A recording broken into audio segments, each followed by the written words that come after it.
2월 22일 암호화폐 산업 역사상 가장 큰 규모의 해킹 사건이 발생했습니다. 두바이에 본사가 있는 전 세계 2위 코인 거래소 바이비트가 전체 자산의 9%에 달하는 이더리움을 해킹당했는데요. 이 여파로 해외 거래소를 이용 중인 투자자들은 더 큰 피해를 예방하고자 거래소 내 출금을 진행하며 그야말로 크립토 시장의 공포가 휩싸였습니다.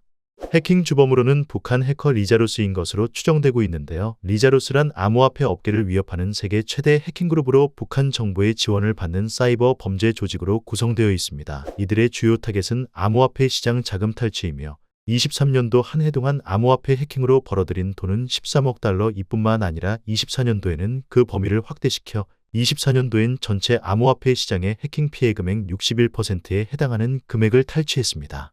실력도 수준급으로 높은 최악의 범죄 조직이라 불리는 북한 해커의 스케일이 큰 2조 원대 해킹으로 바이비트 CEO 벤조우는 손실액을 바로 매수하는 것이 아닌 파트너들과 브릿지 대출 계약을 체결하여 업계 파트너들의 지원을 받아 사태를 만회하겠다고 이야기합니다. 결과적으로 비트겟, 바이낸스, 맥시 등 중국계 메이저 코인 거래소들의 도움으로 추가적인 피해 없이 자리를 메꿨는데요.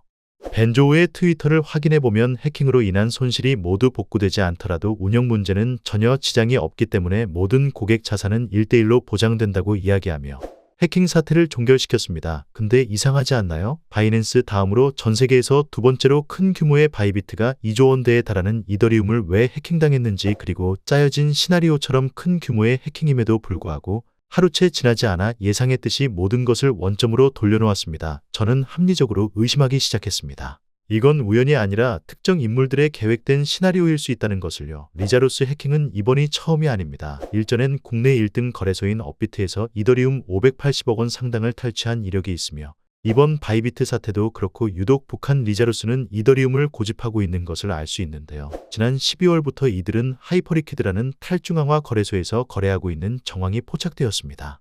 리자루스는 해커들은 이달 초 하이퍼리퀴드에서 70만 달러에 달하는 이더리움 콜옵션이 청산되었다는 것이 밝혀지며 화제가 되었는데요. 저는 이들이 이더리움만을 탈취하고 이더리움 위주로 거래하는 것에 있어서 특정 인물들과 계획하여 이더리움 시세를 끌어올리기 위한 일련의 작업이라고 생각합니다. 그 이유 몇 가지를 이야기해보면, 첫 번째, 북한 해커들이 주로 이용하는 거래소인 하이퍼리퀴드는 코인마켓캡 기준 전 세계 선물 거래량 중 1위를 차지하는 곳으로 지배력이 상당히 높습니다. 그렇다는 것은 선물이라는 투기성 자금을 통해 인위적인 가격 상승을 끌어올리고자 하나의 테스트를 거치고 있는 것으로 생각하고 있고, 70만 달러 규모의 청산은 공개된 것만 이 정도지 더 있을 것으로 추정합니다. 그리고 이더리움의 창시자 비탈릭 부테린은 북한 해커들의 이더리움 청산 이슈 이후 25년 2월 15일 날짜에 본인 트위터에 의미심장한 이야기를 썼는데요. 문장을 해석하면 공산주의를 다시 위대하게 만들다라는 내용이 담겨져 있습니다. 비트코인 다음으로 시가총액이 가장 높은 이더리움의 창시자가 뭐가 아쉽다고 저런 글을 쓴 것일까요? 저는 그것에 분명한 이유가 있다고 생각합니다. 과거 이더리움 재단의 공동 창립자이자 비탈릭의 친구인 버질 그리피스라는 인물은 미국 국무부의 경고까지 무시하며 북한으로 찾아가 북한에게 암호화폐 기술을 전수한 바 있는데요. 이 대가로 그리피스는 징역형을 선고받았으나 그리피스가 암호화폐 기술을 전수해준 이후로 북한 리자루스가 대규모 해킹을 시작하게 되었습니다.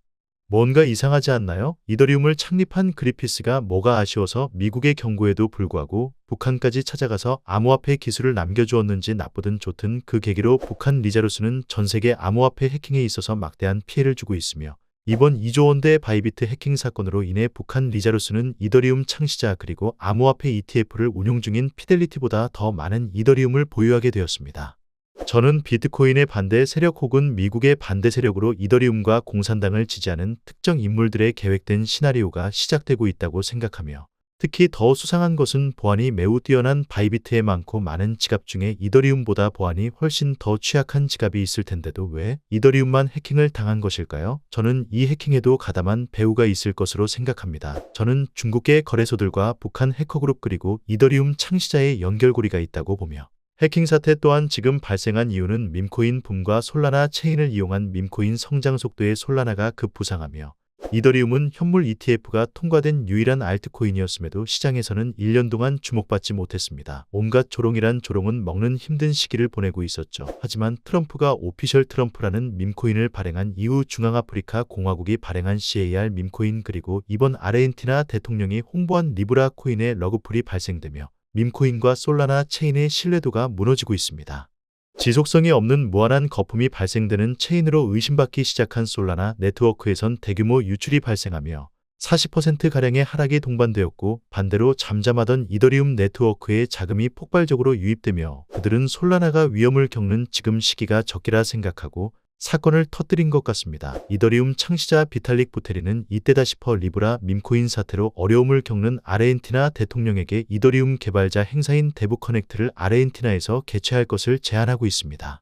뭔가 익숙하지 않나요? 앞전에 이야기했듯이 과거 이더리움의 공동 창시자 그리피스가 북한까지 가서 암호화폐 기술을 넘겨주었던 것처럼 아쉬울 것이 하나도 없는 비탈릭이 솔라나 밈코인으로 피해를 입은 아르헨티나 대통령에게 직접 다가가며 개발자 행사를 제안하는 것이 참 아이러니하다고 생각합니다. 리브라 사건은 3,300억 원의 막대한 손실을 일으킨 거대한 사건이기에 아르헨티나 입장에서는 거부할 이유는 없다고 생각하며, 암호화폐 역사상 전례 없는 대규모 해킹 피해였음에도 불구하고 이더리움은 2월 23일 촬영일 기준 언제 그랬냐는 듯이 해킹 사태로 인한 손실을 모두 회복하며 비트코인, 솔라나, 이더리움 3대장 중 이더리움이 가장 높은 상승률을 기록하고 있습니다. 더군다나 바이비트는 빈자리를 메꾸기 위해 언젠가는 40만 개에 달하는 이더리움을 언제든 충당할 수 있으며, 이는 곧 이더리움의 매수 압력으로 적용되어 이더리움 가격 상승에 효과를 불러오게 됩니다.